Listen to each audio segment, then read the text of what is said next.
A grown man is telling you the secret to the best striker on the planet is his hair. That's not a joke. That's Zlatan Ibrahimovic, dead serious, on camera. I saw him with this long pony hair, and my agent was telling me, listen, I saw a different Zlatan in him. Wow. And I said to keep that hair, because that hair is going to bring you far where you want to come. Obviously, Zlatan was joking. About the hair, anyway. But look at what's happened since that conversation, and the joke stops feeling like a joke. Every level Haaland touches, he outgrows in months. Every league he enters, he ends up owning it, not competing in it, owning it. At his age, no one can compete with him. No one. So the numbers speak for himself, and... Here's the strange part. Nobody reacts to that anymore. A hat trick is normal. 40 goals a season is normal. Another record falling is just Tuesday. The football world has slowly been conditioned to expect the impossible from one man, week after week, until impossible just became his job description. But what he just did at the 2026 World Cup wasn't normal. While everyone else was still arguing about Messi, Mbappe, and Ronaldo, Haaland quietly reminded the sport why he's the most terrifying number 9 on the planet. 2 goals against Iraq, relentless movement.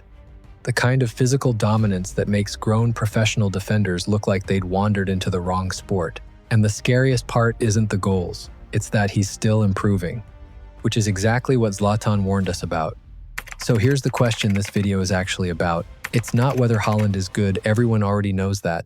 It's whether what we're watching is even a normal career at all, or something closer to a prophecy quietly proving itself right.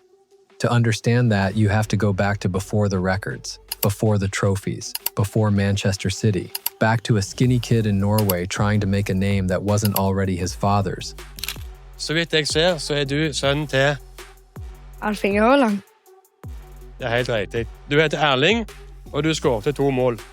Hvem det som har lært deg å skåre mål? For faren kunne det ikke. Jeg aner ikke. Meg selv? Han får ikke noe æren for det, han. Nei. Alt andre for han. His father, Erling Haaland, played professionally, spent years in the Premier League. A famous football dad sounds like an advantage. It rarely is. My father's been a big role model for me. I always said to myself, I want to become a professional football player at a high level, and that's what I said the whole life. And to try to get better than him is also a goal. And I had a lot of role models, but my father's maybe been the biggest. But talent wasn't what coaches kept bringing up. It was one word: obsession.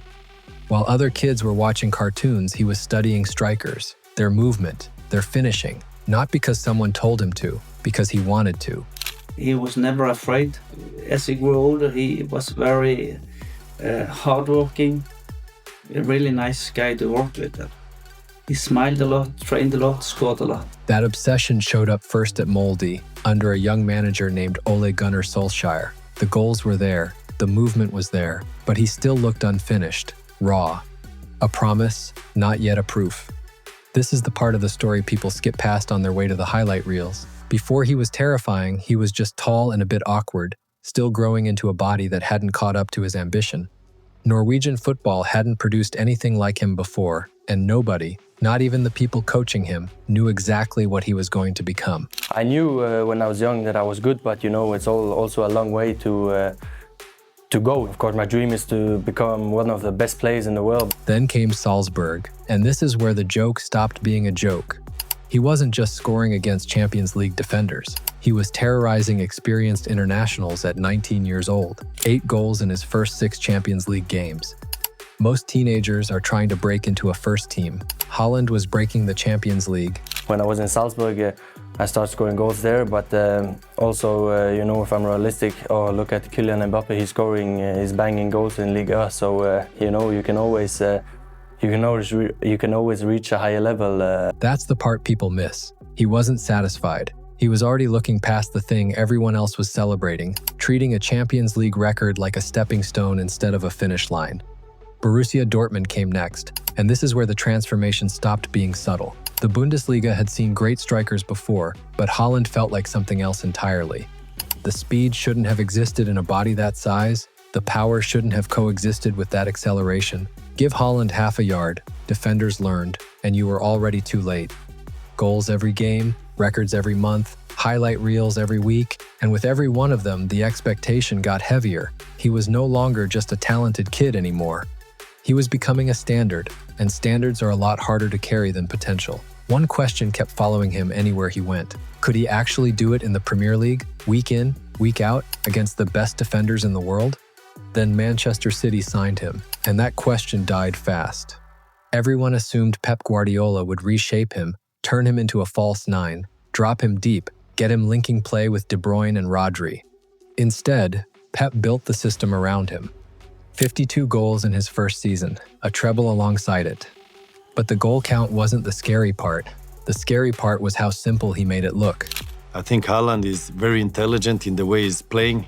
He doesn't touch the ball more than he needs to.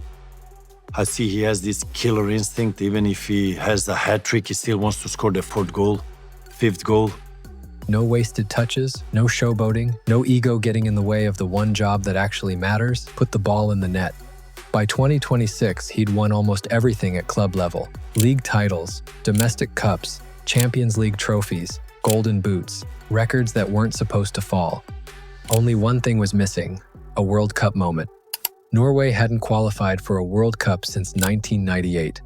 An entire generation of Norwegian fans had grown up, gone to school, started careers, and never once seen their own country on that stage. Then Haaland arrived, and everything shifted. Norway stopped being participants. They became a threat, the kind of team nobody wanted to draw. It would be easy to end the story there. Underdog kid becomes the best striker on the planet, case closed. It would also be too simple. Because here's where we have to be honest. None of this happened by accident, and none of it happened because of one thing alone. Not the genetics, not the father, not the obsession, not even the hair. It happened because all of it stacked on top of each other at exactly the right time, in exactly the right systems, under exactly the right managers who knew how to get out of his way. And most strikers peak around 27 or 28. Haaland is only just walking into that window, which means the player breaking records right now, dismantling Premier League and Champions League defenses right now, might not even be the finished version. He might still be getting better, and there's no historical precedent for what that actually looks like at this scale. Norway are still building toward that first World Cup appearance since 1998. The rest of the world is still trying to work out how to defend him. And Haaland himself still looks like a man who thinks he hasn't peaked yet. You can build a system around a player, you can hire the right manager to unlock him, but you can't manufacture whatever this is. Maybe the hair really was the secret all along. Or maybe Zlatan just recognized something in him long before the rest of us had the language to describe it.